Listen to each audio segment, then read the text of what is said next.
Judas Iscariotes.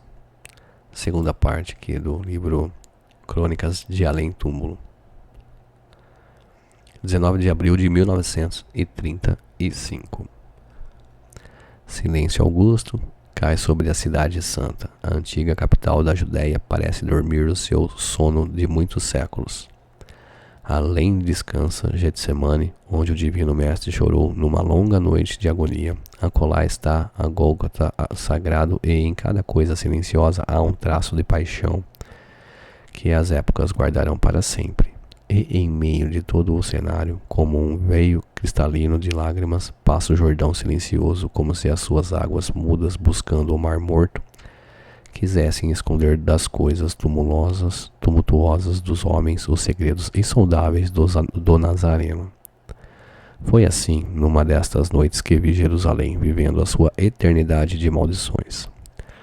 Os espíritos podem vibrar em contato direto com a história, buscando uma relação íntima com a cidade dos profetas. Procurava observar o passado vivo dos lugares santos.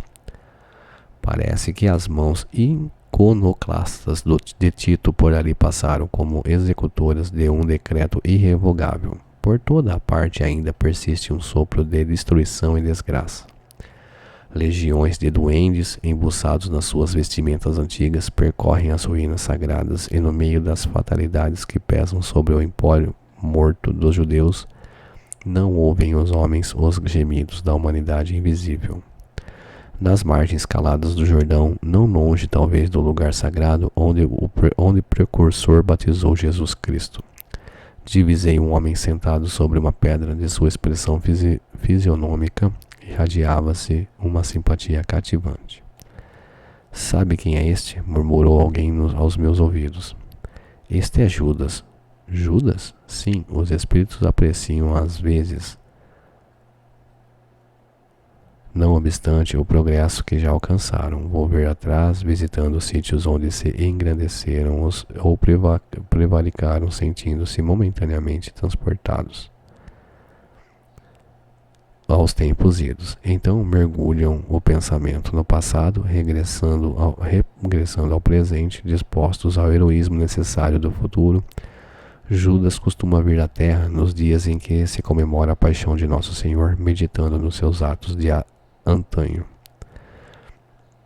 Aquela figura de homem magnetizava-me. Eu não estou ainda livre da curiosidade do repórter, mas entre as minhas maldades de pecador e a perfeição de Judas existia um abismo. O meu atrevimento, porém, e a santa humildade de seu coração ligaram-se para que eu atravessasse procurando ouvi-lo. O senhor é, de fato, o ex-filho de Iscariote? Sim, sou Judas, respondeu aquele homem triste, enxugando uma lágrima nas dobras de sua longa túnica, como o Jeremias das Lamentações. Contemplo às vezes essa Jerusalém arruinada, meditando no juízo dos homens transitórios.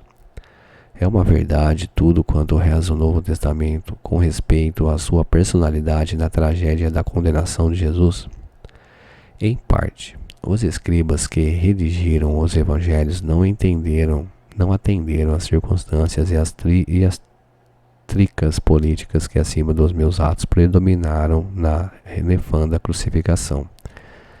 Pôncio Pilatos e a tetrarca da Galileia, além dos seus interesses individuais na questão, tinham ainda a seu cargo salvaguardar os interesses do Estado romano, empenhado em satisfazer as aspirações religiosas dos anciãos judeus.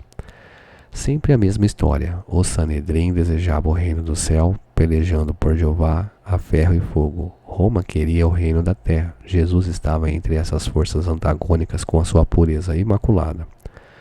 Ora, eu era um dos apaixonados pelas ideias socialistas do mestre, porém o meu excessivo zelo pela doutrina me fez sacrificar o seu fundador. Acima dos corações, eu via a política, única arma com a qual poderia triunfar, e Jesus não obteria nenhuma vitória. Com as suas teorias, nunca poderia conquistar as rédeas do poder, já que, no seu manto de pobre, se sentia possuído de um santo horror à propriedade. Planejei então uma revolta surda, como se projeta hoje em dia na terra a queda de um chefe de Estado. O mestre passaria a um plano secundário e eu arranjaria colaboradores para uma obra vasta e enérgica como a que fez mais tarde Constantino I, o Grande, depois de vencer Maxêncio às portas de Roma, o que, aliás, apenas serviu para desvirtuar o cristianismo. Entregando, pois, o mestre a Caifás, não julguei que as coisas atingissem um fim tão lamentável e ralado de remorsos. Presumi que o suicídio era a única maneira de me redimir aos seus olhos. E chegou a salvar-se pelo arrependimento?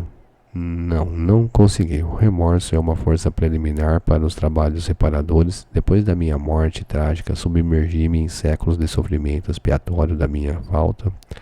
Sofri horrores nas perseguições infligidas em Roma aos adeptos da doutrina de Jesus e as minhas provas culminaram em uma fogueira inquisitorial, onde, imitando o mestre, fui traído, vendido e usurpado, vítima da felonia e da traição, deixei na terra os derradeiros resquícios do meu crime.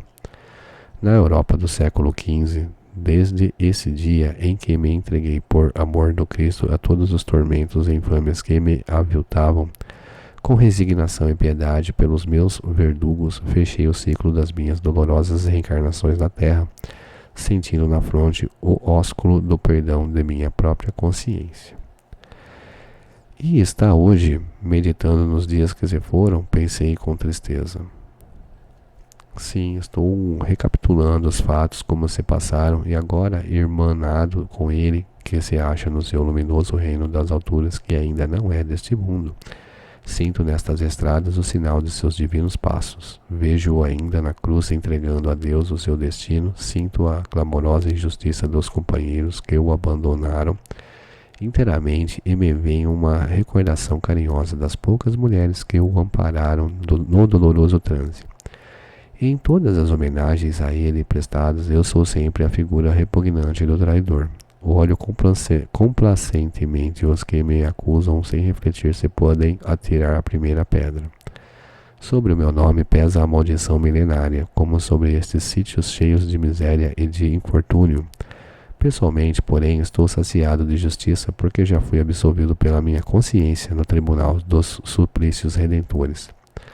Quanto ao divino mestre, continuou Judas com os seus prantos, infinita é a sua misericórdia, e não só para comigo, porque se recebi 30 moedas vendendo-o aos seus algozes há muitos séculos, ele está sendo criminosamente vendido no mundo a grosso e a retalho por todos os preços em todos os padrões do ouro amoedado. É verdade, concluí, e os novos negociadores do Cristo não se enforcam depois de vendê-lo. Judas afastou-se tomando a direção do Santo Sepulcro e eu, confundido nas sombras invisíveis para o mundo, vi que no céu brilhavam algumas estrelas sobre as nuvens pardacentas e tristes, enquanto o Jordão rolava na sua quietude como um lençol de águas mortas, procurando um mar morto. Aos que ainda se acham nas sombras do mundo. 23 de abril de 1935. Antigamente eu escrevia nas sombras para os que se conservavam nas claridades da vida. Hoje escrevo na luz branca da espiritualidade para quantos ainda se acham mergulhados nas sombras do mundo. Quero crer, porém, que tão dura tarefa me foi imposta nas mansões da morte, como uma esquisita penitência ao meu bom gosto de homem que colheu, quando pôde, dos frutos saborosos da árvore paradisíaca dos nossos primeiros pais, segundo as Escrituras. Contudo, não desejo imitar aquele velho Tiresias que, à força de proferir alvitres e sentenças, conquistou dos deuses o dom divinatório em troca dos preciosos dons da vista. Por esta razão, o meu pensamento não se manifesta entre vocês que aqui acorreram para ouvi-lo, como o daquelas entidades batedoras que em Hidesville, na América do Norte, por intermédio das irmãs Fox, viviam nos primórdios do espiritismo, contando histórias e dando respostas surpreendentes com as suas pancadas ruidosas e alegres. Devo também esclarecer ao sentimento de curiosidade que os tangiu até aqui que não estou exercendo ilegalmente a medicina como a grande parte dos defuntos, os quais, Hoje em dia vivem diagnosticando e receitando mezinhas e águas milagrosas para os enfermos. Tampouco na minha qualidade de repórter falecido sou portador de alguma mensagem sensacional dos paredros comunistas que já se foram dessa vida para o melhor, êmulos dos Lenine, dos Kropotkin, cujos cérebros a esta hora devem estar transbordando teorias momentosas para o instante amargo que o mundo está vivendo. O objetivo das minhas palavras póstumas é somente demonstrar o homem desencarnado e a imortalidade dos seus atributos. O fato é que vocês não me viram. Mas contem lá fora enxergaram o médium. Não afirmam que ele se parece com o Mahatma Gandhi em virtude dele faltar uma tanga, uma cabra e a experiência anosa do líder nacionalista da Índia. Mas historiem com sinceridade o caso das suas roupas remendadas e tristes de proletário e da sua pobreza limpa e honesta que anda por esse mundo arrastando tamancos para a remissão de suas faltas nas anteriores encarnações. Quanto a mim, digam que eu estava por detrás do véu de Ísis. Mesmo assim, na minha condição de intangibilidade, não me furto ao desejo de lhes contar algo a respeito desta outra vida, para onde todos têm de regressar. Se não estou nos infernos, de que fala a teologia dos cristãos, não me acho no sétimo paraíso de Maomé. Não sei contar as minhas aberturas da amarga perspectiva de completo abandono em que me encontrei.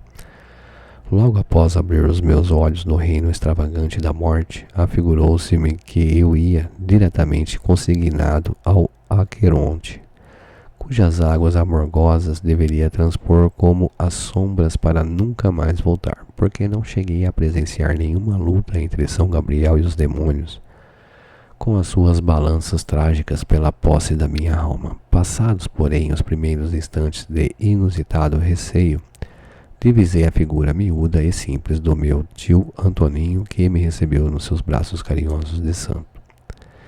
Em companhia, pois, de afeições ternas, no reencontro fabuloso que é a minha temporária morada, ainda estou como aparvalhado entre todos os fenômenos da sobrevivência. Ainda não cheguei a encontrar os sóis maravilhosos, as esferas, os mundos comentários, portentos celestes que descreve Flammarion na sua pluralidade dos mundos. Para o meu espírito, a lua ainda prossegue na sua carreira como esfinge eterna do espaço, embuçada no seu burel de freira morta. Uma saudade doida e uma ânsia sem termo fazem um turbilhão no meu cérebro, e a vontade de rever no reino das sombras o meu pai e a minha irmã. Ainda não pude fazê-lo, mas em um movimento de maravilhosa retrospecção pude volver à minha infância.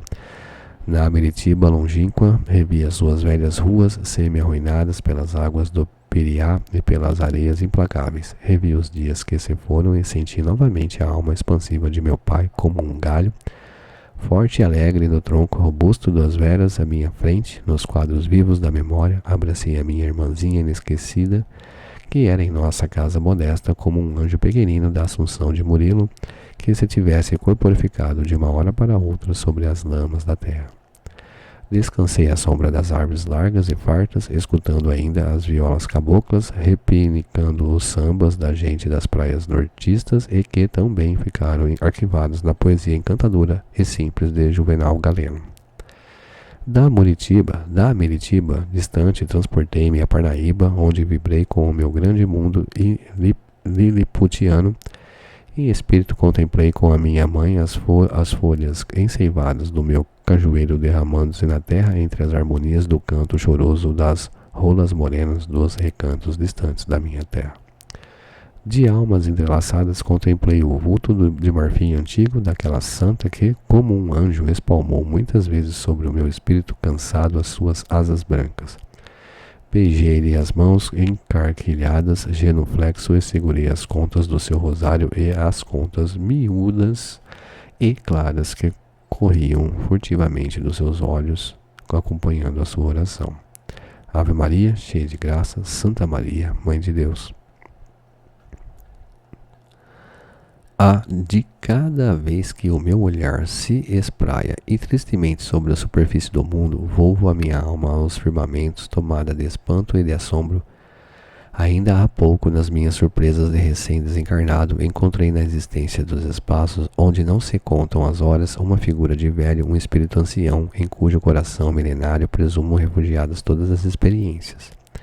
Longas barbas de neve, olhos transudando, piedade infinita, doçura da sua fisionomia de doutor da lei, nos tempos apostólicos, irradiava-se numa corrente de profunda simpatia.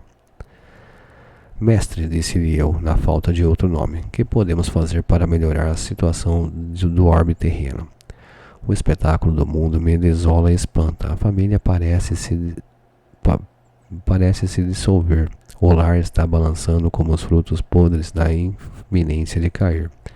A civilização, com seus numerosos séculos de leis e instituições, afigura-se haver tocado os seus apogeus. De um lado existem os que se submergem num gozo aparente e fictício, e do outro estão as multidões famintas, os milhares que não têm senão rasgado no peito o sinal da cruz, desenhado por Deus com as suas mãos prestigiosas como símbolos que Constantino gravara nos seus estandartes. E, sobretudo, mestre, é a perspectiva horrorosa da guerra. Não há tranquilidade e a terra parece mais um fogareiro imenso, cheio de matérias em combustão. Mas o bondoso espírito ancião me respondeu com humildade e brandura: meu filho, esquece o mundo e deixa o homem guerrear em paz. Achei graça no seu paradoxo, porém só me resta acrescentar: deixem o mundo em paz com a sua guerra e a sua indiferença. Não será a minha boca quem vá soprar a trombeta de Josafá. Cada um guarde aí a sua crença e o seu preconceito.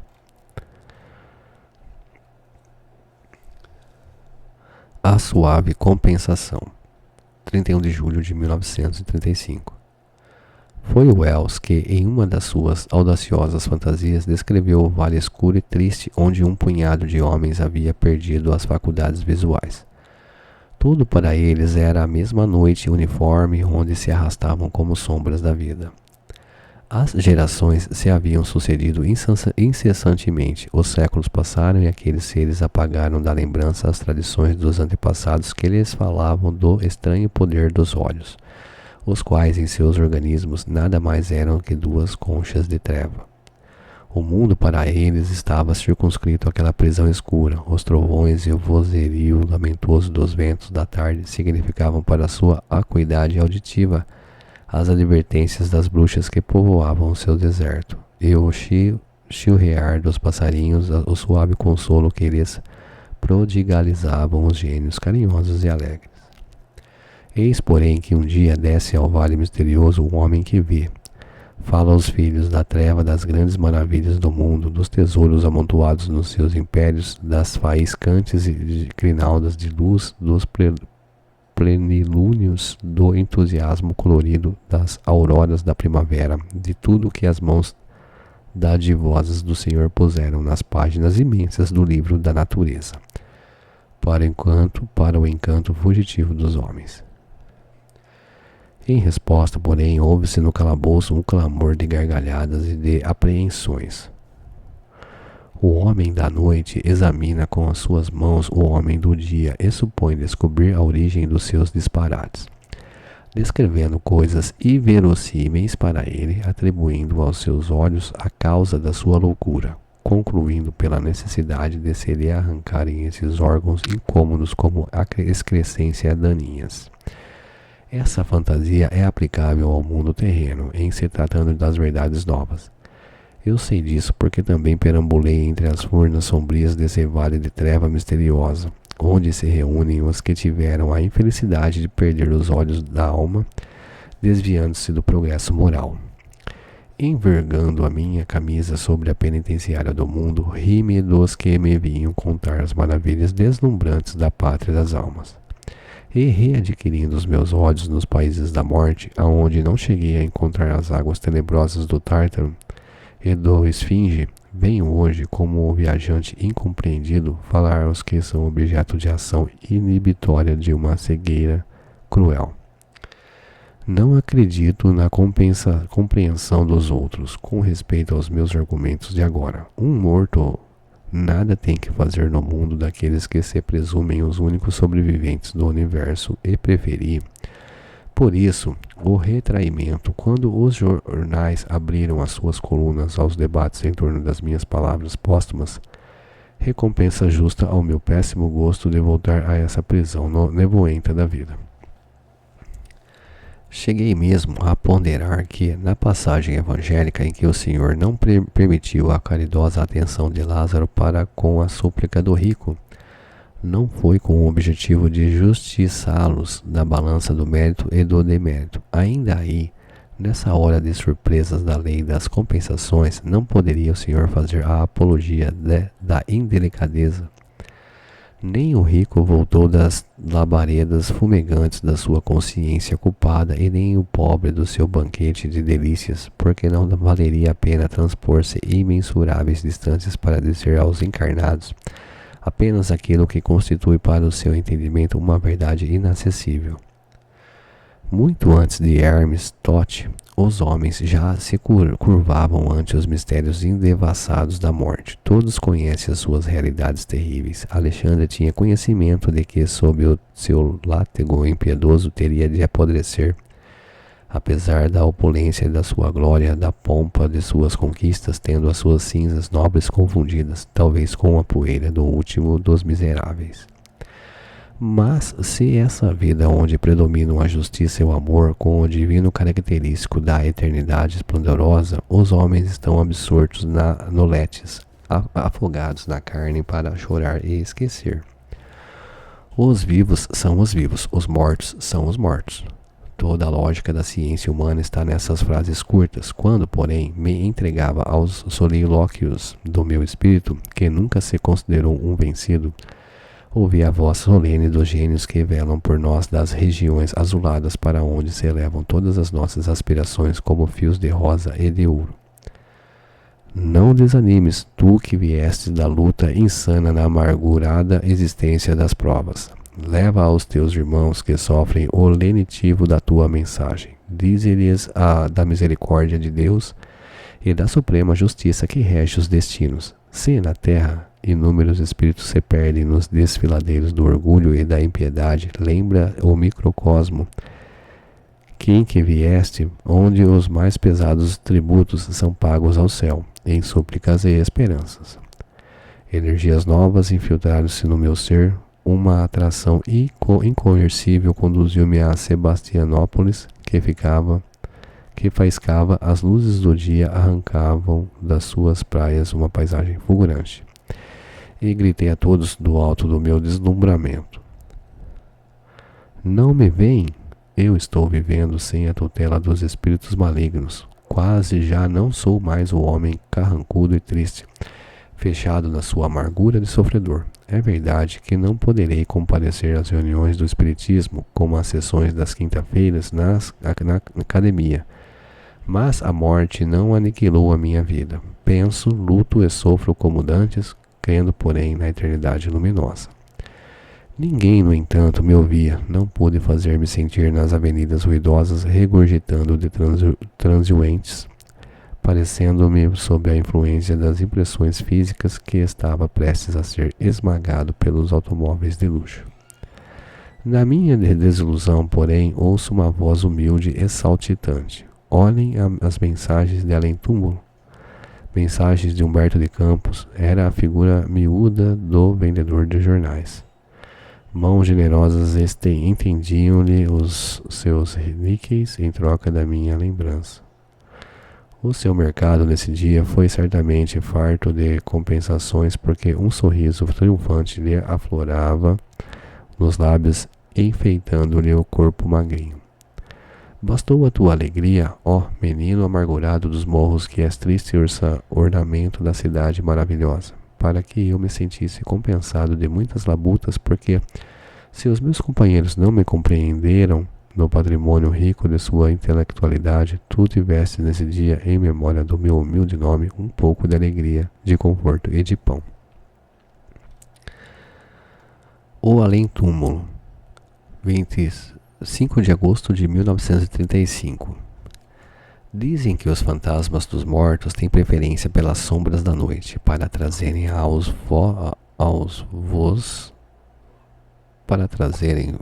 vós um reflexo esbatido do mistério em que se lhes fecharam os olhos. Em todos os lugares conhece-se a história das almas aflitas que, agrilhoadas ao mundo pelo pensamento obsedante acerca dos que ficaram para trás, regressam dos orbes endevassados onde quase todas as religiões colocaram o seu inferno e o seu céu. Eu não venho, nessa hora que apavora, copiando as deliberações das damas brancas, que surgem nas casas solarengas como abastesmas de luar de neblina, contrastando com a pesada escuridão da meia-noite. É até muito cedo para que um morto apareça, contrariando as opiniões gerais. Ainda há réstias de sol evadindo-se entre os arvoredos, como as rolas morenas e ariscas fugindo à noite cheia de sombras. Há uma grandiosa placidez na paisagem que se aquieta como ovelha mansa para ouvir a voz carinhosa do pastor. Vem aos olhos do meu pensamento aquele quadro de há 2000 anos, quando o Cristo pregou o sermão da montanha, especificando as bem-aventuranças celestes. Devia ser assim o crepúsculo. A mesma paz evangélica, os mesmos perfumes entornando-se da taça imensa do céu, a mesma esperança florindo no coração atormentado dos homens. Beduínos extenuados desses desertos, um alvoroço suave de recordações me conduz ao passado. É debalde, porém, essa tentativa de confinarmos a Palestina nas montanhas do sertão brasileiro. Se é verdade que os espíritos sempre falaram sobre os pontos alcantilados da terra, como no Sinai e no Tabor, nós não somos o Divino Mestre. Há quem afirme que nós, os desencarnados, somos precursores, como João Batista, mas ainda não encontrei aqui viva alma nessa situação especialíssima. Corou os que já andam aí atribulados com o progresso. Estamos longe da época messiânica, em que os homens puros, para viverem sob a guarda de Deus, nada mais precisavam que um cântaro de mel. Mas não venho hoje para tecer considerações dentro da mística religiosa. Venho para falar a quantos estranham as minhas palavras depois da morte, admirando-se de que eu não apareça clamando perdão e misericórdia, penitenciando-me dos mais nefandos pecados. Desejariam que o Senhor derramasse sobre mim todas as cóleras sagradas, todas as torturas ao averno seriam poucas para me consumir a alma. Os vermes que corroeram o corpo leproso do patriarca da Bíblia seriam para as minhas culpas como leves carícias. Meus tormentos de além-túmulo deveriam exercer os de Tântalo. E tudo porque andei espalhando umas anedotas lidas pelas consciências que, condenando-me hoje lá das suas sacristias, vivem pensando no céu, sentindo na boca um gosto rubro de pecado. São as almas imaculadas que se esqueceram das minhas feições humanas, olvidando que os palhaços também divertem o público para conquistar os vinténs negros da vida. Se existem aí os que se confortam no luxo dos seus automóveis, deslizando no asfalto das avenidas, outros para baterem à porta de uma padaria, é preciso que hajam passado através de um picadeiro. Já tive ocasião de afirmar que não encontrei paraíso muçulmano. Encontrei nesse outro mundo a minha própria bagagem, meus pensamentos, minhas obras, frutos dos meus labores, da minha regeneração no sofrimento, sem estar na beatitude do céu. Não conheço igualmente a topografia do inferno. Os uivos de Cerbero ainda não ecoaram aos meus ouvidos. O Nessum Major Dolore, que Dante escutou nos lábios de Francisca da Rimini em sua peregrinação pelas masmorras do tormento, constituiu provavelmente um resultado de perturbação dos seus nervos auditivos. Porque eu afirmo o contrário, não há maior prazer que recordar na paz daqui as nossas dores na terra. E todos aqueles que vêm à ribalta lamentando o meu relativo sossego, cuidem de conservar a sua pureza. A terra é tão inçada de abismos que, às vezes, procurando olhar em excesso pelo que nos acompanham, acostumamos cair neles. Eu sou de fato o grande culpado, não pelos meus esgares de caveira para arrancar o riso dos outros, mas diante da minha consciência pela minha teimosia e a incompreensão referentes aos problemas da verdade. Todavia Deus é misericórdia suprema e sem me acorrentar às colunas incandescentes, lá prendeu meu coração de filho pródigo nas algemas suaves do seu amor. E aqui encerro a segunda parte do livro. Até a próxima.